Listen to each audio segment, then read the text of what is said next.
Hey everyone, welcome back to the channel. In today's video, we're continuing on where we left off in our previous video, and we're actually going to start drawing in AutoCAD. So let's dive right into it. All right, so now we're going to start drawing. We're going to start drawing with the polyline because it works really similar to a line, and all it does is just make sure that your lines are all connected to each other. So when you go to select it, you don't have to select every line separately. And then another thing too is if you haven't already seen our setup video for this, go check that out right here, and I'll leave a link so you can actually see what settings we have set before we continue. Okay, so what we're going to do is we're going to go to our polyline. So you can either type in polyline as per our old command we used called din mode from our previous video.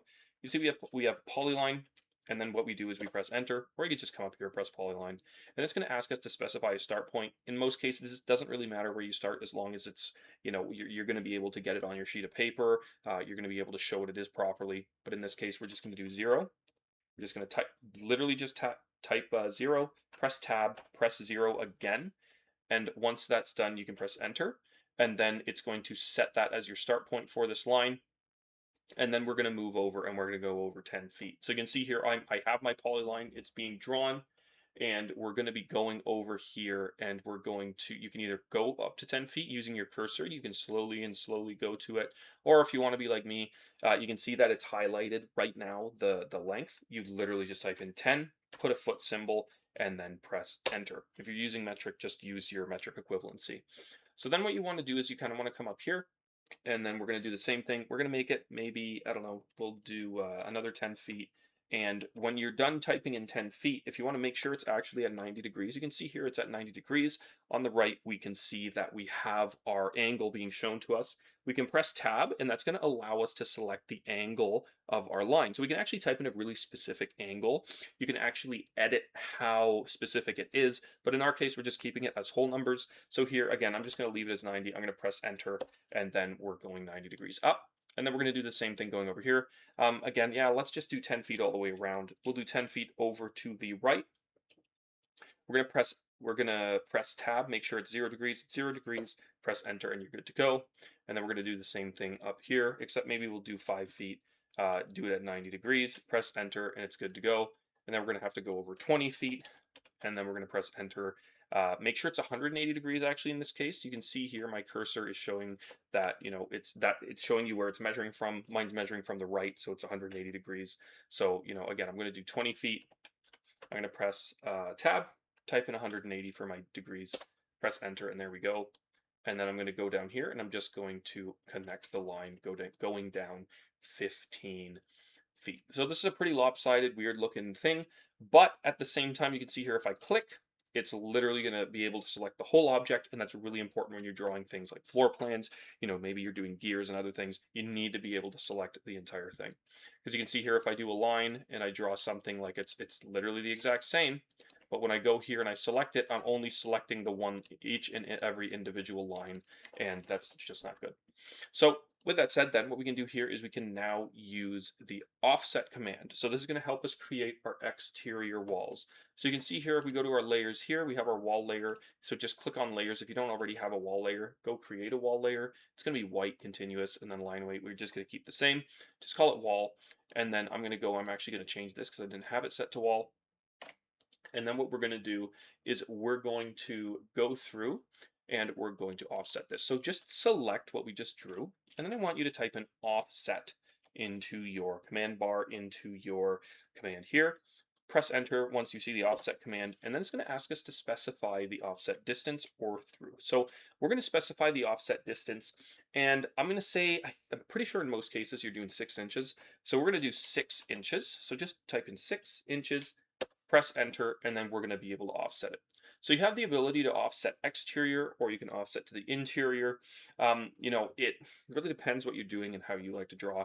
In this case, let's just do the exterior just so that we keep a consistent interior footprint size so that the perimeter kind of stays the same for how I wanted it for the area. And then that's how you would use offset. And you can see we already have the base of our plan done.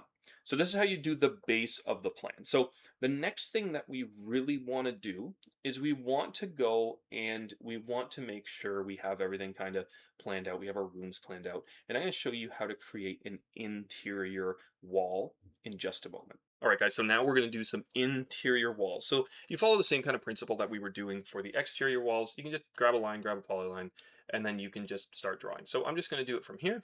I'm going to go up, I don't know, let's just do 1.5 feet. I know that this is probably just, this isn't going to be really like up to any building codes or anything. This is just, again, an example. Draw this as you need to for whatever project you're doing. And then for the actual thickness of an interior wall, I think a lot of the time it's 4 inches. So just type in 4 going to the right, and then we'll drop down again and we'll connect it to that line there. So once that's done, we kind of want to trim that up a little bit. So what we're going to do is type in trim, press enter, and then we're just going to click here, boom, done, and then it is trimmed up. We can also go here. I'm pretty sure we can join this together so that it acts as one. Yeah, it's all joined together now, and that's good. And that's how you would add an interior wall. I'll give you another example just in case. So let's just do a little bit here. Maybe we'll go over 5.6 feet. I'm going to press enter, 180 degrees.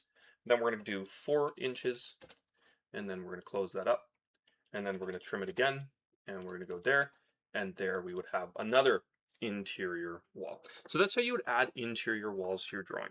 So you would kind of follow this process to do whatever you're doing to draw. Again, if you're just following along with me, that's great. We're going to just continue on here. I'm going to show you how to do your windows and your doors. All right, so what we're going to do now is we're going to add 2 doors. We're going to do an exterior rear door, and we're going to do an exterior front door. And then we're going to add windows as well. So I'm going to show you how we can go about that. So the first thing we want to do when we're actually doing windows and doors is we want to go to our layers and we want to create windows and doors. So we're going to go here, we're going to create windows, and then we're going to create doors. Again, if you don't know how to do this, please go watch our previous tutorial. It describes how to do this. And then what we want to do is if we're going to do doors first, we're going to double click it, or we're going to just click the check mark up here to select that layer. And then we're going to change the color to a color we kind of want. In this case, I'm going to probably make it yellow just so it's easier to see. Well, maybe let's do orange because it's not as bright. And that will be for our doors. And then for our windows, like we'll do a type of blue here. And then we'll do that. Now, there's actual colors when you're actually doing drafting. There's actual colors that you technically should use in a lot of cases just to help standardize things. But in this case, we're not going to do that. So we're going to go here, and then we're going to create a door. So there's a few ways we can do this. We can do it right here where we want our door, or we can just go and create our door here and then center it later, which is what we're going to do. So I'm going to go grab a rectangle. And what we want to do is we want to make it so that it fits between our exterior walls, just so that it shows it's there. So what I'm going to do in this case is I'm going to create my door, and let's say I want it to be, I don't know, 2.5 feet across, 2.5 feet, and then we're going to make it maybe 5 inches thick, which isn't as thick as the exterior wall because, well, usually a door isn't. And then what we're going to do here is we can literally take this, and then we can get a polyline, and then we can just go and create a door swing. Now, again, if you're actually creating a door swing, you actually have to create a door swing, like make sure it's actually what it would be. And I'm just going to go here, and then I'm going to just create a little arc here just to show that as the door swing. And then you can also go here if you want, and you can, maybe go back. So we're going to select this. We're going to type in block again, and we're going to go through those steps again. I'm going to select specify base point on screen. We're going to type in door block. And then we're going to convert to block, allow exploding, block unit, specifies the insertion units. We're going to leave that as millimeters. And then for the description, we're just going to type in door example for YouTube. That's okay. And then we're going to specify the insertion point as the middle back of our door. You're going to see why in a minute. We're going to grab this, and you can see that it's one object. And we can always actually go through now. If we click block up here, or sorry, insert, we can actually select it all the time now in this drawing. We can import blocks from other drawings as well, and that's something we're going to do in other tutorials, and I do go over it as well. So what we're going to do here is we're going to type in move, and then we're going to select that midpoint, and then we're going to go to the midpoint on this interior wall here, and we're going to put that midpoint and line it up with that right there. And then we're going to go through, we're going to trim up this just so that it looks better. And then there you go. So now you have a door. So yeah, in a lot of cases, your swings and your arcs and everything for creating that and your doors, it's going to be a lot more detailed. But again, this is just basic here. And then for your scales and everything, yeah, that should be good. So I'm just going to get out of here. And then if we want to add one to the back here, all we have to do is select this. We can copy it. We can specify our copy point, which I'm also going to do as the center here. And then I'm going to center it here. And then I'm going to rotate, type in the rotate command. It's going to ask to specify the base point, which is we're going to use as the center. And then we're just going to rotate it up so that it looks good. And then we have our door there. And then we're going to go trim, create our trims, and then everything's going to be beautiful. And we have our doors. You follow the same kind of principle when you're doing windows. So what you would do here, you would maybe go and select a rectangle, and you would do maybe, yeah, let's do, I don't know, 4 feet by 6 inches. And then what I want to do as well is I want to make sure I'm on my window layer. So I'm going to go here, go to my window layer. And one thing I will say, the blues and stuff are difficult to see when you are on a lower resolution. So if you're on a low resolution right now, you might have an issue seeing this, but please bear with me and try to follow along. So we've got that. What I would do at this stage is I would type in maybe offset, and then it would specify offset distance. Let's do 0.5 inches just to see how that would look. We'll offset it to the inside just to give it a little bit of substance and flair, and then maybe we'll go through as well.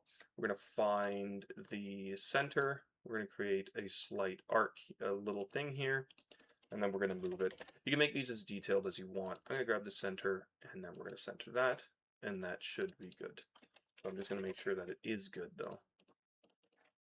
So I'm just going to move it around, grab the center, and it's good to go. I'm then going to go and I'm going to trim this. I'm going to trim it twice because there's 2 there, and there we have our window. So once that's done, we follow the same process that we did for the door. We go, we select it, we type in block, we press enter, and then we just keep everything the same as it was, and then we name it. We call it window for YouTube, and then we type in our description, window example for YouTube. And that's good. Allow exploding everything, click OK, and then it's good to go. Specify the base insertion point, always do the center.